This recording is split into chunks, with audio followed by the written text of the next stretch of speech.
नमस्कार। हाम्रो आवाज अनलाइन टिभी हाम्रो आवाज न्युज .com को फेसबुक लाइभ पेजमा म गौतम सागर राई आजको बसाइमा पनि तपाईँहरूसँग एकजना अतिथि लिएर उपस्थित भएको छु। प्रत्येक दिन हामीले तपाईँहरूसँग फरक व्यक्ति, फरक विचार र फरक विषयवस्तुमा कुराकानी गर्दै आइरहेका छौँ। आजको बसाइमा हामीले एउटा सिङ्गो नेपाली पत्रकारिता र त्यसभित्र कसरी जिन्दगीका सुरुवात भए र कहाँ के हुँदैछ यी विषयमा कुराकानी गर्नको लागि आज मेरो साथ हुनुहुन्छ बीबीसी नेपाली सेवा साझा सवालका पूर्व कार्यक्रम सञ्चालक, चर्चित युवा पत्रकार, उहाँ लेखक पनि हुनुहुन्छ नारायण श्रेष्ठ मेरो साथ हुनुहुन्छ। उहाँलाई स्वागत गर्न चाहन्छु यति बेला हाम्रो यो पेजमा। नारायण दाई, तपाईँलाई हार्दिक स्वागत छ यो हाम्रो आवाजको फेसबुक लाइभ पेजमा। धन्यवाद गौतमजी, यो एउटा मौका समयको लागि। हजुर नारायण दाई, यति बेला तपाईँ आराम हुनुहुन्छ? कस्तो छ बोस्टनतिरको गतिविधि? त्यहाँ यति बेला कोरोना भाइरसले कतिको प्रभाव पारेको छ? कसरी चलिरहेको छ दैनिकी? हाम्रो नेपाली समुदायहरूको चाहिँ कस्तो छ त्यहाँको चाहिँ वस्तुस्थिति? अलिकति हाम्रो दर्शक श्रोतालाई जानकारी गराइदिनु। तपाईँले भने जस्तै गौतमजी, म म्यासाचुसेट्सको बोस्टन नजिकै बस्छु। यहाँ नेपालीहरू प्रशस्तै छौँ, वरिपरि पनि छौँ। कोरोना भाइरसले राम्रैसँग गाँजेको अमेरिकन स्टेटमध्ये यो पनि पर्छ। अहिले कोरोना भाइरस सङ्क्रमणको केस त अलिकति घट्दैछ, तैपनि त्यस्तो धेरै घटिसकेको चाहिँ छैन। त्यो भाइरसको सङ्क्रमणमा केही नेपालीहरू पनि परे, तर सङ्क्रमित नेपालीहरू पनि अहिले त कति ठिक भइसकेका छन्। भनेको केही दिन त्यसले अप्ठ्यारो पार्नुभयो, त्यसपछि चाहिँ ठिक भइसकेका छन्। तर जसको अन्डरलाइङ हेल्थ कन्डिसन अथवा कुनै स्वास्थ्य समस्या छ, उनीहरूलाई चाहिँ अलि अप्ठ्यारै परेको पनि छ। र भाइरसको कारण अब म त लगभग विगत 3 महिना जस्तो घरबाटै काम गरिरहेको छु, घरभित्रै। यसको अर्थ घरभित्र हुनाले घरभित्र कामको बेलामा त भयो, अब बाहिर यसो कहिले काहीँ ब्याकयार्डभित्र यताउता निस्कने, साइक्लिङ गर्न जाने, अलि राम्रो वेदर भएको दिन अलिकति ट्रेलहरूमा हिँड्ने त्यो त भयो। तर सपिङ मलमा जाने वा बाहिर प्रशस्त गइरहने, साथीभाइहरूको बिचमा जमघट हुने, पार्कमा जाने वा बिच समुद्रको छेउछाउतिर जाने, किनभने अहिले चाहिँ त गर्मी सिजन सुरु भएको छ यहाँ, त्यस्तो काम चाहिँ भएको छैन। त्यो चाहिँ सबै घरभित्रै मात्रै चलिरहेको छ।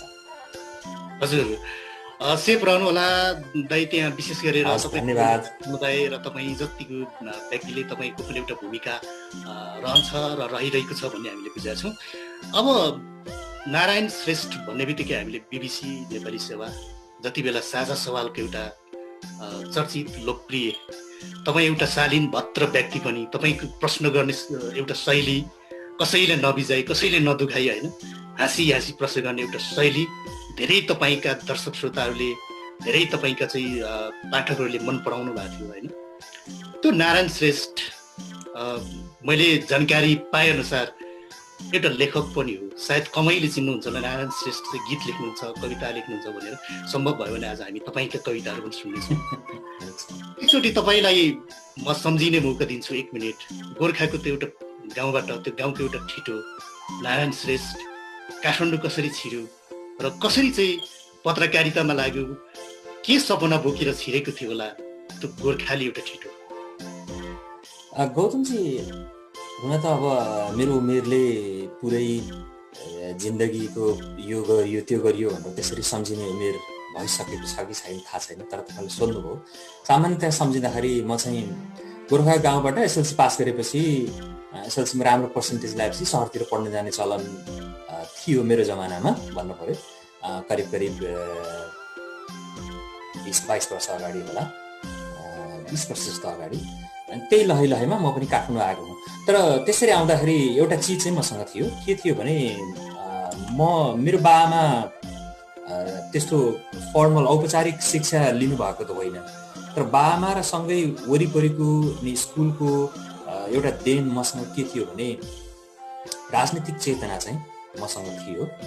राजनीतिक चेतनाको अर्थ राजनीति महत्त्वपूर्ण पाटो हो हाम्रो दैनिक जीवनको, सामाजिक जीवनको र सामाजिक व्यवहारको भन्ने चेतना मसँग थियो। त्यसले गर्दा राजनीतिलाई नजिकबाट बुझ्नुपर्छ, राजनीतिलाई नजिकबाट हेर्नुपर्छ र सम्भव छ भने राजनीतिक परिपाटी जसले समाज, देश, शासन सत्ता जे भने पनि त्यसलाई निर्देशित गर्छ, त्यो चिजलाई सही ठाउँमा लैजान एउटा व्यक्तिको हिसाबले, एउटा नागरिकको हैसियतले भूमिका खेल्नुपर्छ भन्ने चेत थियो।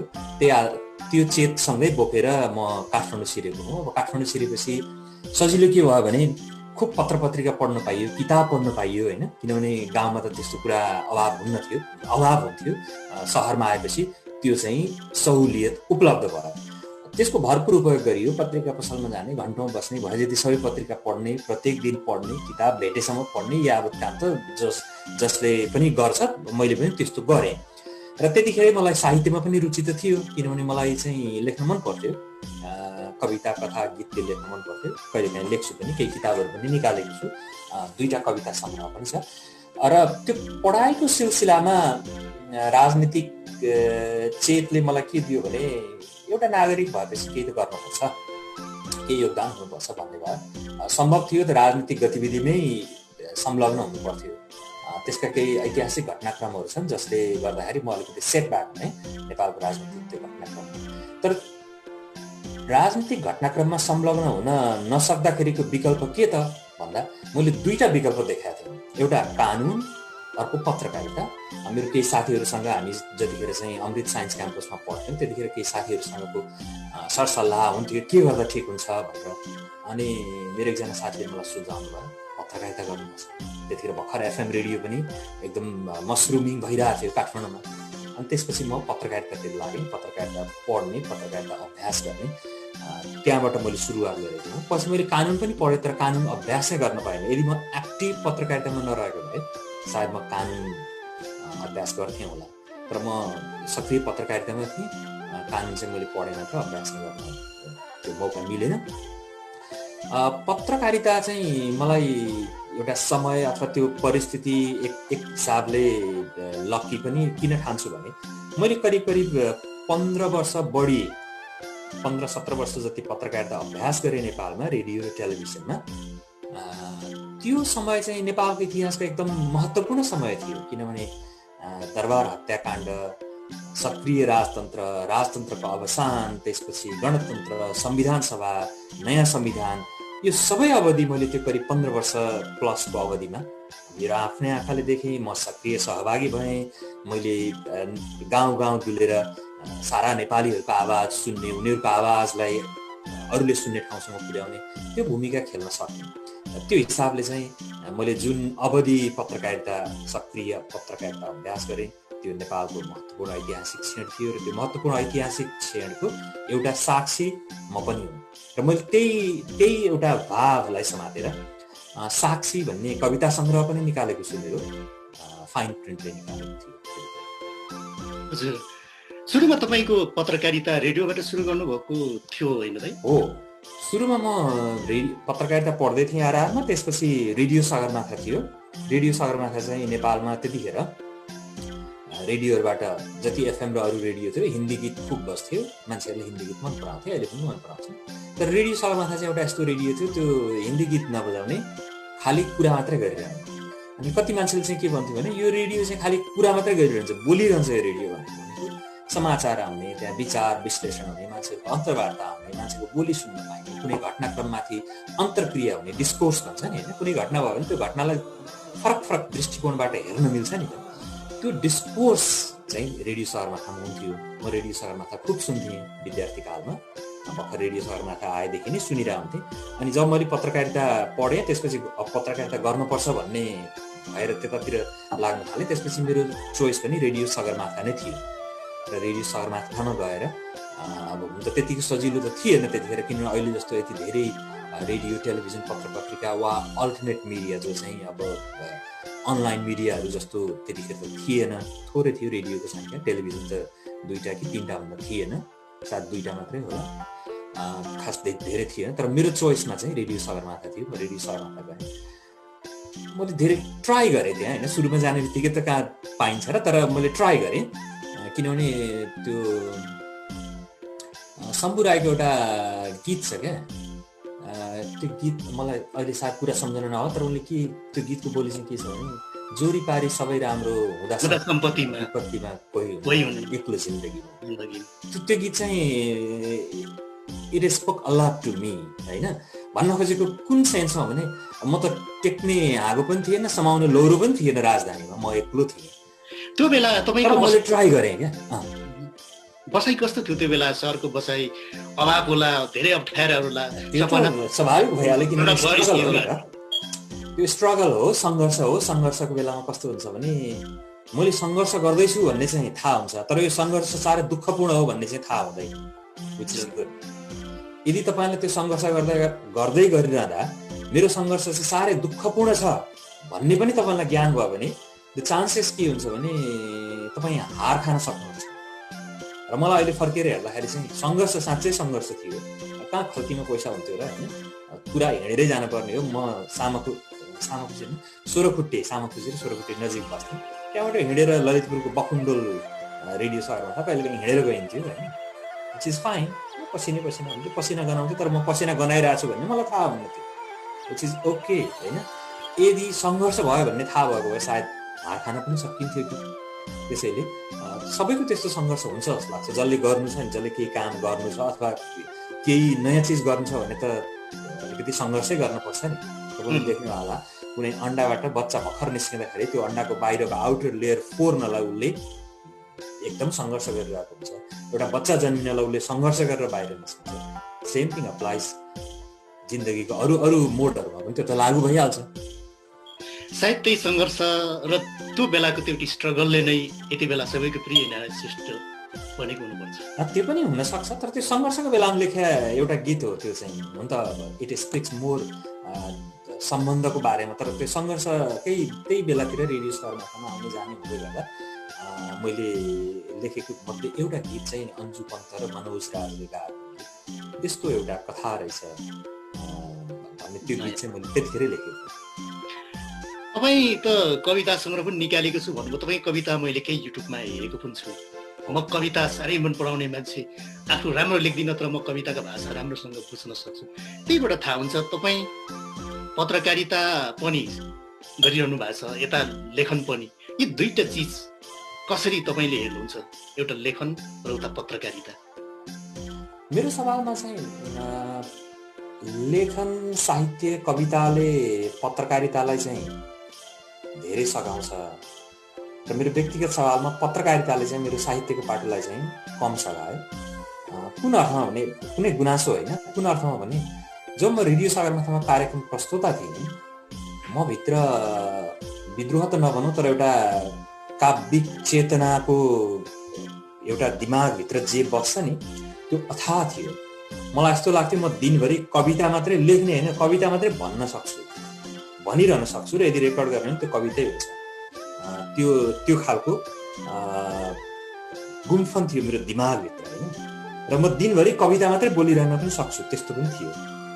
र त्यतिखेर मैले रेडियो सहरमा मिरमिरे भाका भन्ने प्रोग्राम चलाउँथेँ।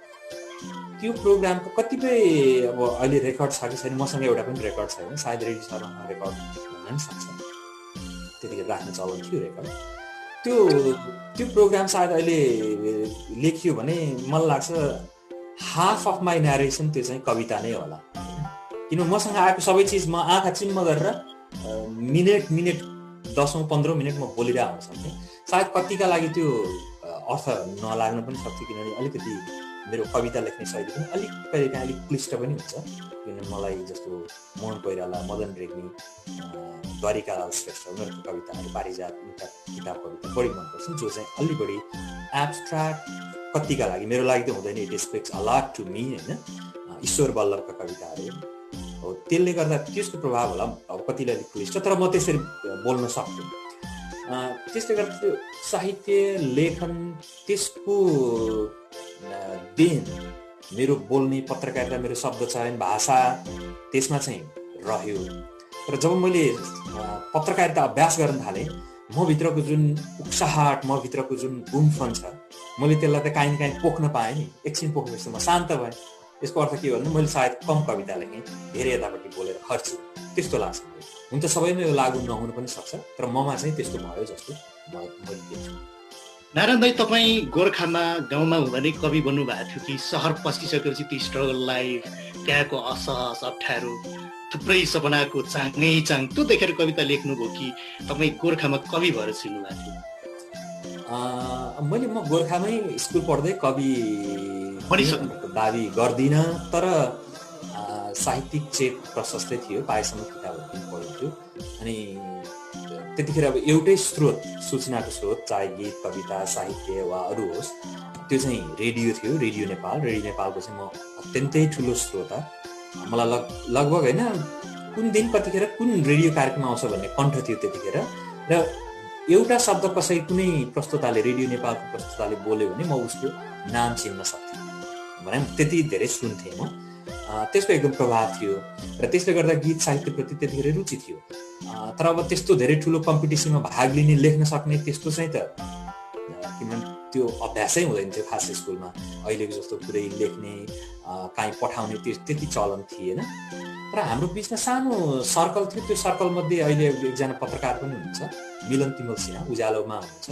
मिलन तिमल सिन्हा म चाहिँ क्लासमेट हौँ। हामी 8, 9, 10 सँगै पढ्थ्यौँ। हामी चाहिँ साटासाट गर्थ्यौँ, लेख्ने, हेर्ने होइन। त्यसपछि यो भएन भन्ने त्यो हामी बिचमा चाहिँ हुन्थ्यो। यसको अर्थ त्यो खालको चेत चाहिँ काठमाडौँ छिर्नुभन्दा पहिल्यैदेखि थियो ममा। हजुर, त्यसपछि सहरको बसाइ अप्ठ्यारो बिस्तारै त्यो सङ्घर्षले खारिँदै जानुभयो, रेडियोमा काम गर्नुभयो। कसरी बिबिसीमा तपाईँको प्रवेश भयो? रेडियो सगरमाथामा मैले लगभग 7-8 वर्ष काम गरेँ रेडियोमा। अब त्यो रेडियो अहिले पनि राम्रै रेडियोमा पर्छ, रेडियो सगरमाथा, जहाँ मैले 7-8 वर्ष काम गरेँ। त्यहाँ काम गरुन्जेल चाहिँ एउटा राम्रो पाटो के रह्यो भने म त्यहाँ काम गर्थेँ, सँगै मैले पत्रकारिताको मास्टर्स पनि पढेर सिक्दै। त्यही बिचमा एउटा अपर्च्युनिटी पनि मलाई आयो। त्यो अपर्च्युनिटी चाहिँ हल्यान्डमा रेडियो नेदरल्यान्ड्स ट्रेनिङ सेन्टर छ, त्यहाँ गएर सर्ट टर्म कोर्स गर्ने मौका पनि मिल्यो। त्यो कोर्स चाहिँ मेरो लागि के भयो भने मैले पढेको, नेपालमा पढेको पत्रकारिता र मैले नेपालमा रेडियोमा गरिराखेको पत्रकारिता जुन अभ्यास छ त्यो चाहिँ इन्टरनेसनल स्ट्यान्डर्डको हो कि होइन भनेर मलाई टेस्ट गर्ने एउटा मौका मिल्यो। जब म त्यो ट्रेनिङबाट फर्केँ, आई ह्याड द्याट कन्फिडेन्स। म जे गर्दैछु रेडियोमा, मैले अभ्यास जे गरिरहेको छु, म जे सोचेर प्रोग्राम डिजाइन गरिरहेको छु, that is the best model. र त्यो चाहिँ इन्टरनेसनल्ली एक्सेप्टेड मोडल हो रेडियो जर्नलिजमको भन्ने त्यो कन्फिडेन्स मलाई भयो। त्यसपछि जब म रिटर्न ब्याक भएँ, मैले केही वर्ष फेरि रेडियो सहरमा पनि काम गरेँ। र त्यसपछि नेपालमा द्वन्द्व अब त्यो जाँदाखेरि पनि थियो, फर्केर आउँदा पनि, खास गरी माओवादी राजनीतिक गतिविधिसँग सम्बन्धित राज्य र माओवादी बिचको द्वन्द्व चरम उत्कर्षमा थियो। फर्केर आएपछि त्यो द्वन्द्व एउटा शान्ति वार्ता मार्फत अलिकति स्लो डाउन भयो होइन, एउटा बाटो लाग्न थाल्यो। र त्यही क्रममा बिबिसीको एउटा प्रोजेक्ट चाहिँ आयो कि त्यसले के भन्यो भने मिडिया मार्फत पब्लिकलाई, जनसाधारणको बोली नीति निर्माताहरूसँग पुर्याउनुपर्छ, उनीहरूले सुन्नुपर्छ, मान्छेले के चाहिरहेछन् त्यो चाहिँ थाहा हुनुपर्छ भन्ने भयो। त्यो सवालमा अब बिबिसीले भ्याकेन्सी वान्टेड गरेको थियो, मैले एप्लाई गरेँ। त्यसका थुप्रै चरणहरू पार गरेर अनि त्यसपछि म बिबिसीमा पुगेँ। हजुर, त्यति बेला त पत्रकारिता अहिले जस्तो अलिक सजिलो पनि थिएन होला, किनभने त्यो बेला मिडिया अलिक कम थियो होइन, अलिक त्यो बेला अप्ठ्यारो, धेरै रिस्क लिनु पर्थ्यो होला। त्यो बेला कस्तो थियो अहिलेको भन्दा, के चाहिँ फरक, के चाहिँ अप्ठ्यारो थियो? 2-3वटा पाटोहरू गौतमजी। एउटा चाहिँ टेक्नोलोजी। अहिले टेक्नोलोजी एकदम सहज भयो। तपाईँ हामी यसरी कुरा गरिरहेछौँ, यो जुम मार्फत कुरा गरिरहेछौँ, लाइभ पनि सँगै भइरहन सकेको छ, एकै ठाउँमा हुनु पनि परेको छैन, सजिलो भयो। मैले सुरुमा पत्रकारिता सुरुवात गर्दा त अब रेकर्डिङ पनि उस्तै पऱ्यो, टेप काटेर एडिटिङ गर्न पर्ने थियो। त्यसको लगत्तै पछि क्यासेट रेकर्डरमा एकदम गरुङ्गो यत्रो ठुलो रेडियो जस्तो तर टेप रेकर्डर, त्यसमा गएर आवाज रेकर्ड गर्ने। अनि अलिपछि चाहिँ सानो मिनी डिस्कहरू आयो। अब उदै जाँदा त्यसपछि अब चिप्समा रेकर्ड गर्न मिल्ने भयो। त्यसपछि मोबाइलमै भिडियोसहित रेकर्ड गर्न मिल्ने आयो। यो टेक्नोलोजिकल एडभान्स एउटा भयो। त्योसँगै एडिटिङ सफ्टवेयरहरू एकदम सजिलो हुन थाल्यो। एउटा पाटो यो रह्यो। अर्को पाटो चाहिँ मिडियामा मान्छेको एक्सपोजर पनि कम थियो। मिडिया भन्ने बित्तिकै बोल्न नचाहने वा राम्रोसँग बोल्न नसक्ने, किनभने त्यो एउटा लिट्रेसी चाहियो नि त, मिडियामा कसरी बोल्छ भन्ने देखिरह भने न। अनि माइक्रोफोन तेर्साउने बित्तिकै तपाईँले पनि सर बोलिहाल्न सक्नुहुन्छ, किनभने हिजो अस्ति गत महिना तपाईँले अरूले बोलेर देखिरहनु भएको थियो, त्यही आधारमा तपाईँले बोल्न सक्नुहुन्छ। तर त्यतिखेर चाहिँ लिट्रेसी कम थियो। लिट्रेसी कम भएर चाहिँ मान्छेले बोल्न पनि अलिक गाह्रो थियो। भनेपछि एजुकेट गराउनु पर्ने, अनि बल्ल बोल्नु पर्ने, त्यो पाटो थियो। अर्को एउटा पाटो चाहिँ के थियो भने अब मिडियामा काम गरेर जिन्दगी चलाउन सकिन्छ र भन्ने पाटो पनि थियो होइन, किनभने त्यो चाहिँ आर्थिक अर्थोपार्जनसँग जोडिएको पाटो पनि थियो। त्यो मुद्दा अहिले पनि हटेको छैन, तर मिडियामै काम गरेर, इभन फ्रिलान्स काम गरेर पनि जति पनि राम्रोसँग जीवन जिउन सक्ने अवस्था पनि अहिले बनेको छ। त्यसैले धेरै कुरा परिवर्तन चाहिँ भएको छ। तर यो लामो समय होइन, करिब 10 वर्षको बिचमा भएको परिवर्तन हो। 10 वर्ष अगाडि यो थिएन होइन, अराउन्ड 2010 यस्तो थिएन। अब नेपालकै सन्दर्भमा हेर्ने हो भने चाहिँ मैले जतिखेर यो मिडिया अभ्यास गरेँ त्यो बेलामा के थियो भने, त्यो बेला भन्दा पनि इट साउन्ड्स लाइक हिस्ट्री, तर 10 वर्ष 15 वर्ष अगाडिको कुरा हो। द्वन्द्वको यस्तो चरम मार थियो नेपालमा कि तपाईँ कुनै ठाउँमा जान डराउनु पर्थ्यो। म पत्रकार हुँ भनेर त्यो ठाउँमा जानै डराउनु पर्थ्यो। भौतिक तपाईँको सुरक्षाको दृष्टिकोणले तपाईँ डराउनु पर्थ्यो।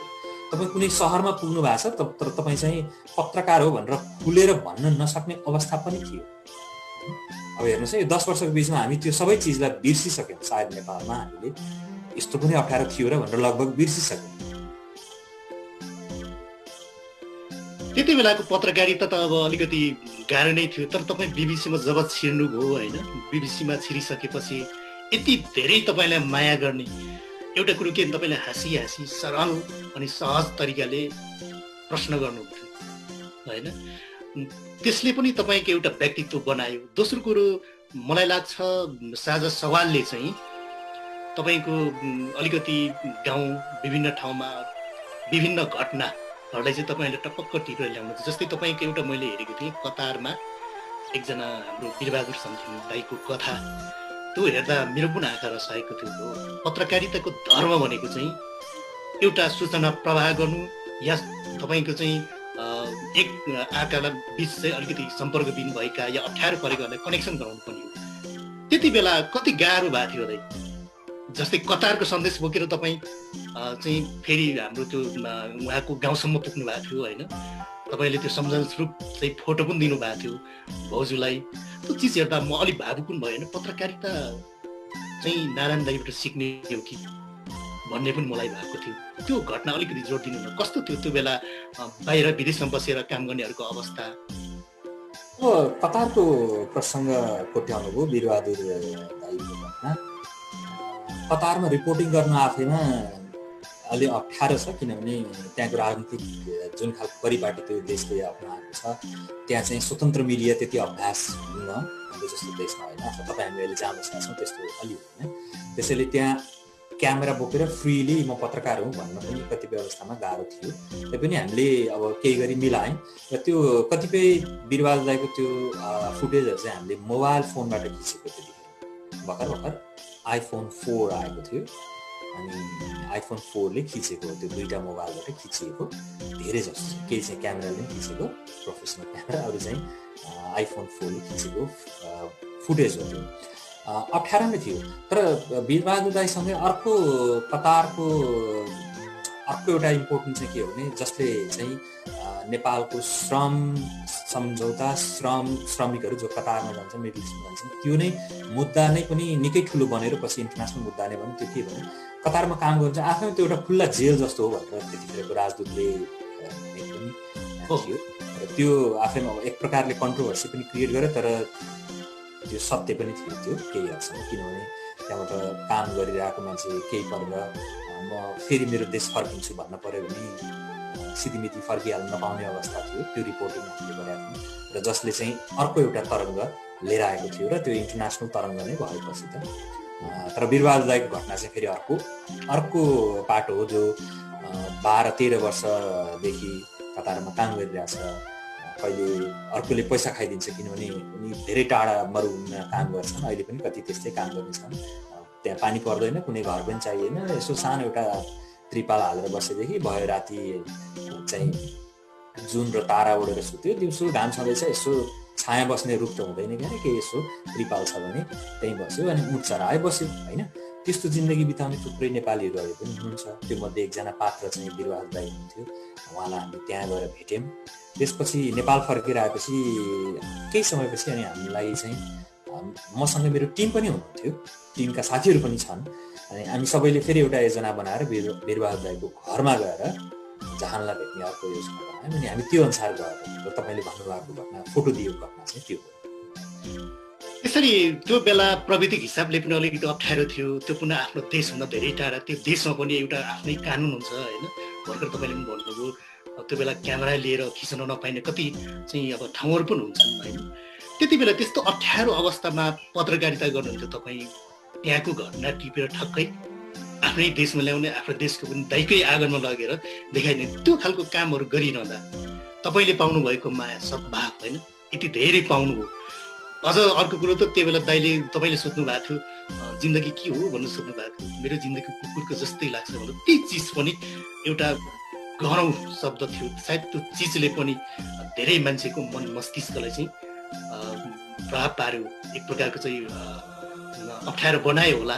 सोच्दा साँच्चै जिन्दगी त्यस्तै हो र भन्ने प्रश्न पनि उठाएको थियो। आजभोलि तपाईँ त त्यो अवस्थामा त्यो अप्ठ्यारो प्रविधिक हिसाबले पनि त्यो बेला तपाईँले गर्नुभएको पत्रकारिता, त्यो बेला तपाईँले चाहिँ बनाउनु भएको रिपोर्टिङहरू र अहिलेको पत्रकारिता, अहिले आउने धेरै, अहिले त अझ पत्रकार धेरै सोसियल मिडियाले गर्दा एउटा क्यामेरा बोक्यो, एउटा फोन बोक्यो होइन, अहिले जहाँ पनि पत्रकार। अहिलेको पत्रकारिता कस्तो देख्नुहुन्छ? एजोल तपाईँ त्यो बेलाको पनि त्यस्तो अवस्थामा पत्रकार गरिरहनु भएको हिसाबले अहिलेको पत्रकारहरू चाहिँ कस्तो देख्नुहुन्छ? साँच्चै पत्रकारै हुन्? होइन, पत्रकारिता भने अब परिभाषाको हिसाबले पत्रकारिता, पत्रकार अथवा ओभरअल पेसा त अलिकति धरातल फराकिलो बनेको छ। त्यो आफैमा राम्रो कुरा हो।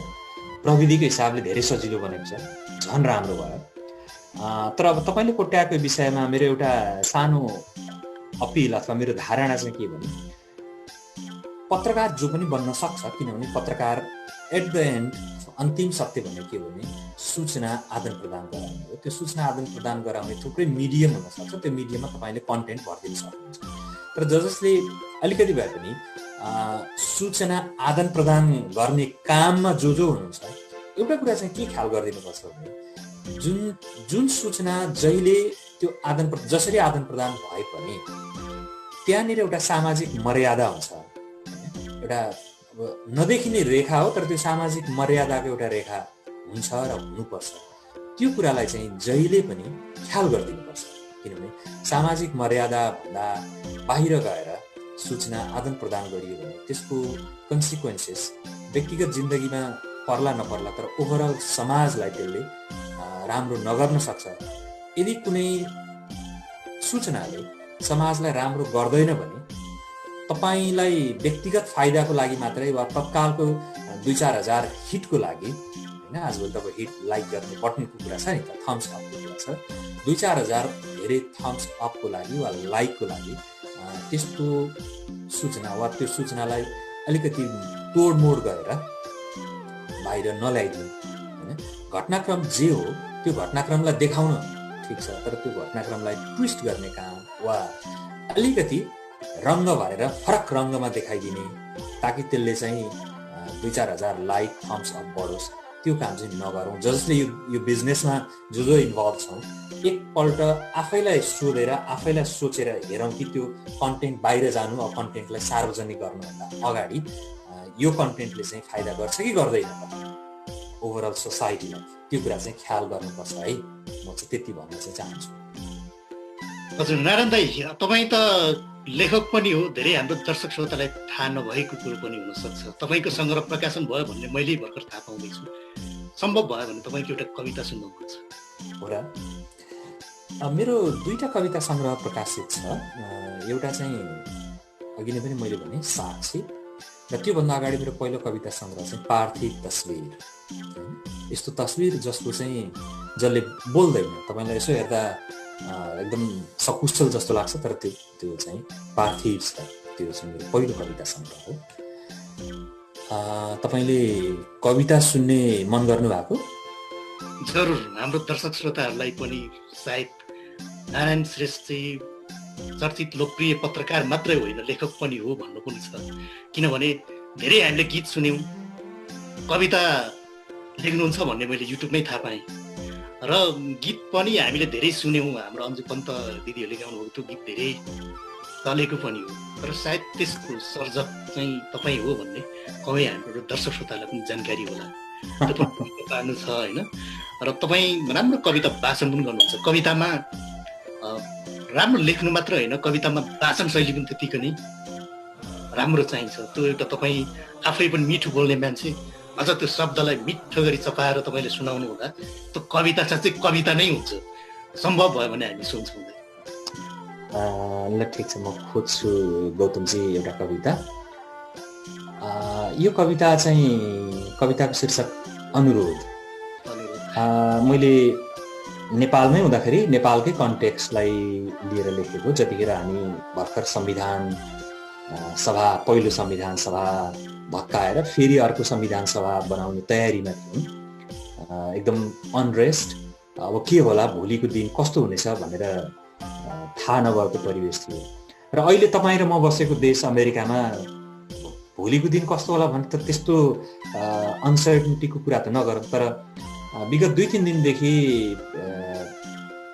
धेरै सहरहरू चाहिँ लगभग जलेको एकदम ठुलो अनरेस्टमा छ। त्यो अनरेस्टको कारण चाहिँ यहाँ खास गरी छालाको रङको आधारमा मान्छेलाई विभेद र व्यवहार गरिने र त्यो त्यस्तै घटनासँग जोडिएको मिनेसोटा राज्य, जहाँ म पहिला बस्थेँ, मिनियापोलिसमा एकजना अफ्रिकन अमेरिकन व्यक्ति चाहिँ पुलिसले गिरफ्तार गर्दा उनको मृत्यु भयो। त्यो घटनालाई लिएर एकदमै अनरेस्ट बढिरहेछ। त्यसका अरू सामाजिक अरू खालको सांस्कृतिक पाटो त छ, तर त्यही परिस्थिति अहिले पनि यहाँ फेरि मिल्न लागेको जस्तो लाग्यो हुनाले म यो अनुरोध शीर्षकको कविता पढेर सुनाउँछु। हुन्छ? जरुर। बिस्तारै छिरेर आउनु यो ढोकाबाट, सग्लो उचाइ भिरेर हिँड्न मुस्किल छ यहाँ। मेरो अनुरोध, बिस्तारै छिरेर आउनु यो ढोकाबाट, सग्लो उचाइ भिरेर हिँड्न मुस्किल छ यहाँ। चैतको बतासमा बिरानिएको छ सद्भाव, सुस्त सुस्त छन् समय र मोडहरू, लाठी भाला र बाहुबलमा छ सत्ता, नौलो केही छैन, मात्रै शक्ति र शिविरहरूको रजाइ छ। भाषण छ, आश्वासनको सपना छ, नयाँ विधान र घोषणा पत्रको फड्को छ, बाँकी सबै उस्तै छन् जस्तो थियो आरुको फुलको सुगन्ध र सिमलको छाया। उस्तरी नै चलेको छ दिन, फनफनी घुमिरहेको छ बादलको घेरो, उही गोरेटो, उही देउता, उही पहाडको सेप, निर्दोष आँखाहरूबाट झरेको आँसु उही, अझै निभेको छैन आगो। ताजा छ सम्झना रातको अँध्यारोमा, क्रान्ति गीतको मार्च, सन्तासको धड्कन र खोलाको उदासी, हराएको छैन गन्ध, मिसिएर बगेको छ पानी, रगत र पसिनाको। उस्तै छन् गाई गोठ, घाँस काट्नेहरूको ताती र गोठालाहरूको सुसेली। उस्तै छन् गाई गोठ, घाँस काट्नेहरूको ताती र गोठालाहरूको सुसेली। बिस्तारै आउनु नयाँ समयको भाकामा, पसिनाको गन्ध सुहाउने भएर, सग्लो उचाइ भिरेर हिँड्न मुस्किल छ, अझै मुस्किल। मिठो दाइ, तपाईँ त कवि। अहिले कसरी, जस्तै अहिले अमेरिकाको बसाइ अलिकति अप्ठ्यारो पनि छ, यो सबै हाम्रो दैनिकी सबैको होइन, एकजनाको मात्रै होइन, कसरी यसरी कविता लेखेरै बिताइरहनु भएको छ या के छ? होइन, कहिलेकाहीँ लेख्छु, आफ्नै सन्तुष्टिको लागि, आफूलाई रहर लागेको लागि कविता कथाहरू लेख्छु, त्यो आफ्नो बाटो भयो।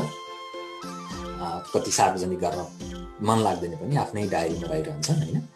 अनि अर्को चाहिँ अब मेरो केटाकेटी पनि छन्, केटाकेटी एकदम टाइम डिमान्डिङ हुँदो रहेछ, किनभने अब यहाँको सोसियल त्यो स्ट्रक्चर त्यस्तै भएर होला, बाहिर जाने अथवा अर्को घरमा गएर अर्को काका काकी हजुरबा हजुरआमा भने जस्तो चाहिँ कोही नहुने भयो।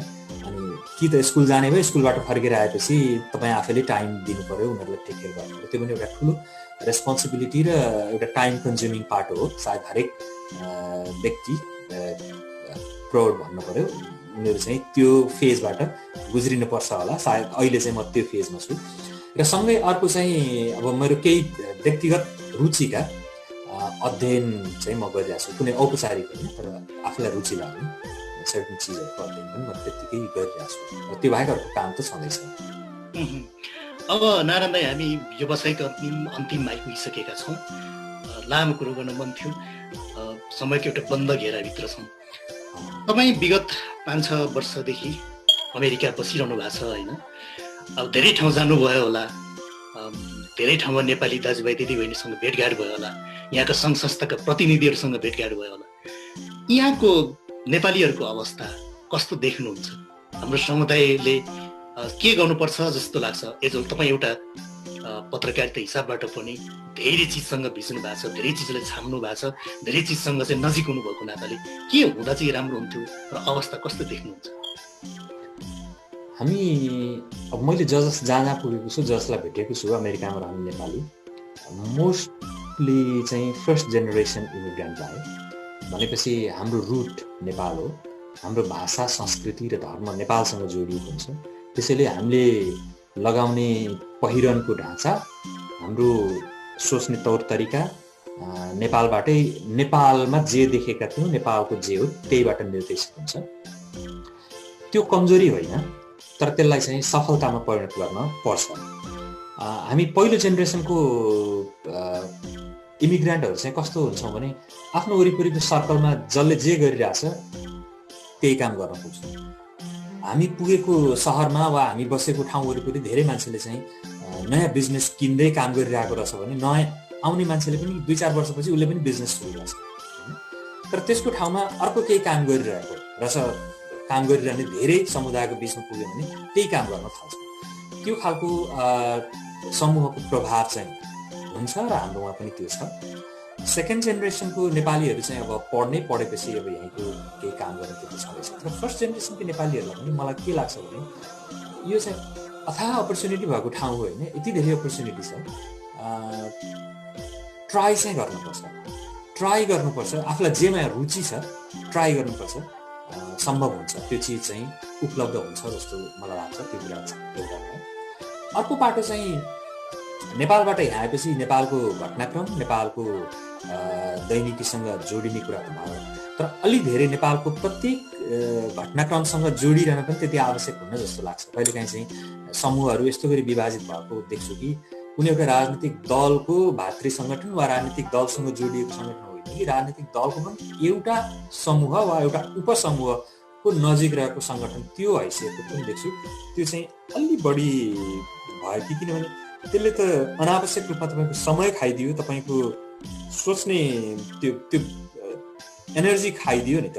तपाईँ यति धेरै अपर्च्युनिटीहरू छ, ट्राई होइन अरू केही गर्नुहोस् न है, अर्थोपार्जन होला अथवा केही चेतनाको हिसाबले आफूलाई वृद्धि विकास गर्ने वा अलिकति पढ्ने होइन, त्यो अपर्च्युनिटी छ नि, त्यसलाई चाहिँ क्यास गर्नुपर्छ। कतिपय सवालमा चाहिँ त्यो चिजबाट हामी अलिकति पर परिरहेछौँ कि जस्तो पनि देख्छु। जरुर दाइ, अब के छ तपाईँको प्लान? जस्तै अब नेपालको लागि अब नेपाल फर्किने, नेपालमा के गर्ने, फेरि बिबिसीसँग नै जोडिएर 4 साल नै कार्यक्रम चलाउने हो कि या आफैले नै केही चिज उत्पादन गरेर नयाँ केही चिज होइन तपाईँले यहाँ सिक्नुभएको देख्नुभएको चिज चाहिँ नेपालको लागि केही यो गर्छु भन्ने त्यस्तो केही प्लानहरू बनाउनु भएको छ दाइ?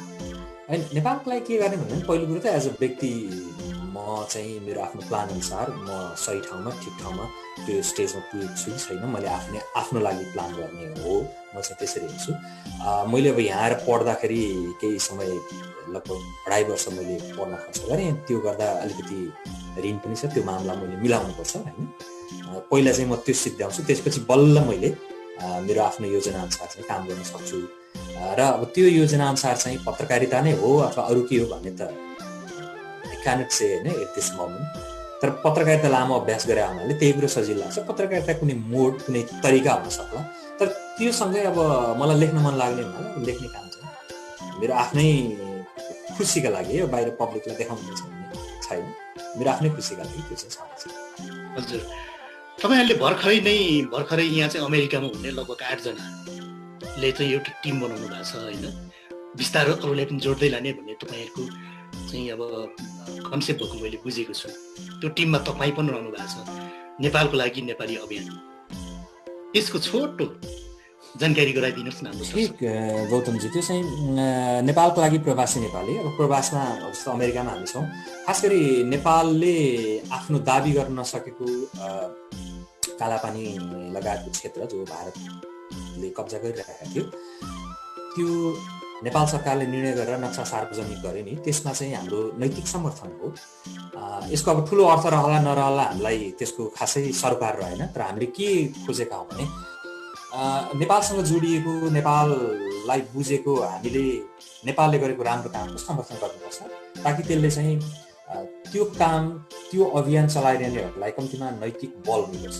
हाम्रो त्यो उद्देश्यले हामी 8-10 जना मिलेर त्यो एउटा सार्वजनिक पनि गऱ्यौँ, एक खालको अपिल जस्तो कि त्यो काम चाहिँ राम्रो हो, बरु त्यसमा चाहिँ सम्भव भएसम्म अहिले त हामी 8-10 जना जोडिन भ्यायौँ, तर त्यो 8-10 जनाको अर्थ 8-10 जना मात्र होइन, अरू 8-10 हजार पनि हुनसक्छ भन्ने हाम्रो अपिल हो।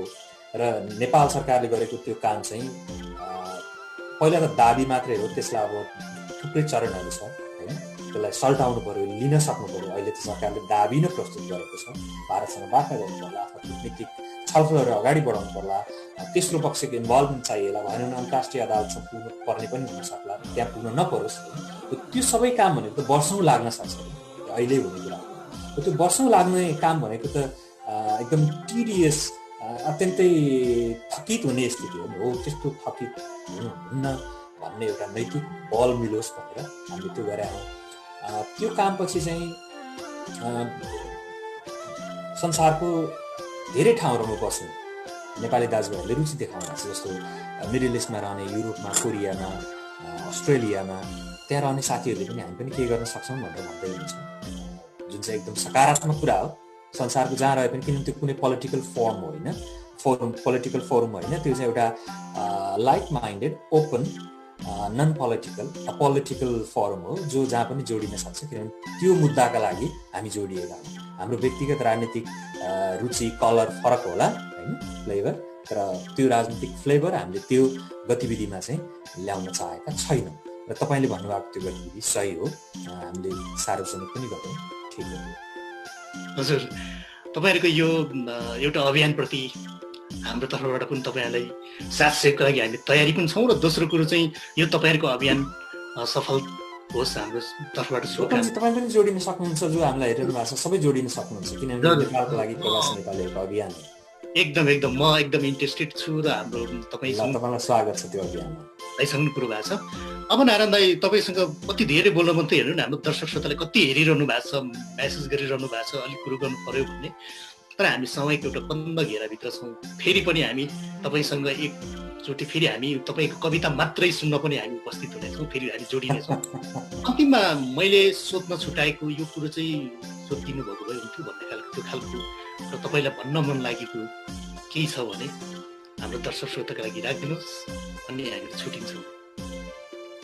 होइन, हामीले अब एउटा पारिवारिक खालको गफ गऱ्यौँ, एक खालको रेट्रोस्पेक्टिभ गफ भयो, जुन आफैमा रमाइलो पनि हो। किनभने आफैले हिँडेको बाटोलाई यसो पर पुगिसकेपछि तपाईँ पहाड चढ्दै हुनुहुन्छ भने पहाडको माथि पुगेर त्यो पहाड चढ्नुन्जेल साह्रै थकाइ लाग्छ, दुःख हुन्छ, प्यास लाग्छ, पसिना आउँछ होइन, तपाईँले अझ अलिअलि भारी बोकिरहनु भएको छ, रुखसाट पछाडि छ भने यो काँध दुखिरहेको हुन्छ। तर जब टक्क माथि देउरालीमा पुग्नुहुन्छ र त्यहाँ यसो झोला बिसाएर तलतिर हेर्नुहुन्छ अनि एउटा रमाइलो आउँछ नि, त्यो एउटा आनन्द आउँछ नि। त्यस्तै हो यो जिन्दगीलाई अलिकति 2-4 वर्ष अगाडि आएर अनि पछाडिको हेर्नुलाई त्यो एउटा आफ्नो राम्रो पाटो भयो।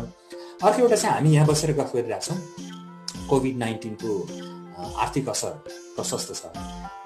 अब जसले हामीलाई यहाँ हेरिरहनु भएको छ, संसारको ठाउँबाट पनि हेर्दै हुनुहुन्छ, तर यहीँ बसेर हेर्नेहरूले पनि एउटा कुरा चाहिँ के भने, अप्ठ्यारो परेको छ भने कम्तीमा आफ्नो सोसाइटी वा आफ्नो नजिकको मान्छे वा कहाँबाट के हेल्प पाइन्छ भनेर सिधै भन्न चाहिँ अप्ठ्यारो नमान्नु, किनभने if you don't speak nobody knows what's going on है। त्यही भएर तपाईँले बोल्नुपर्छ, भन्नुपर्छ, भन्नलाई नहिचकिचाउँ होइन। कुनै पनि सल्लाह, सहयोग, सुझाव जे पनि हुनसक्छ, त्यति कुरा चाहिँ म अपिल गर्न चाहन्छु। हजुर नारायण दाई, यो असहज समय, एकदम अप्ठ्यारो समय, यति बेला अमेरिकामा धेरै अप्ठ्यारो छ। प्रत्येक दिन हामीले न्युज हेऱ्यौँ भने, पढौँ भने आफैलाई पनि, हामी जतिको बुझ्ने मान्छेलाई पनि अलिकति अप्ठ्यारो महसुस चाहिँ हुन्छ। यो अप्ठ्यारो समय हाम्रो लागि छुट्याइदिनु हो, यसको लागि मेरो व्यक्तिगत तर्फबाट र हाम्रो आवाजको चाहिँ ठुलो टिम छ, हामी विभिन्न देशमा छौँ, सबै हाम्रो टिमको तर्फबाट तपाईँलाई विशेष धन्यवाद। र फेरि यो पनि बाचा गरौँ कि अर्को बसाइमा चाहिँ तपाईँको मात्रै साहित्यिक कुरा मात्रै हामी गर्नेछौँ, तपाईँको हुन्छ, रमाइलो हुन्छ। अर्को बसाइमा चाहिँ साहित्यिक कुरा मात्रै गरौँला, कविता सुन्ने, गीत सुन्ने, सुनाउने गरौँला। गौतमजी, तपाईँलाई यो अवसरको लागि धेरै धन्यवाद। तपाईँ आफै पनि गीत लेख्नु हुँदो रहेछ, गीत गाउनु हुँदो रहेछ, मैले अहिले देखेँ तपाईँको गीत। मौका मिल्यो भने हामी एकअर्कालाई सुन्ने, सुनाउने पनि त्यो अर्को बसाइमा गरौँला। आज चाहिँ यो समयको लागि धेरै धन्यवाद तपाईँको धन्यवाद। Subscribe now and press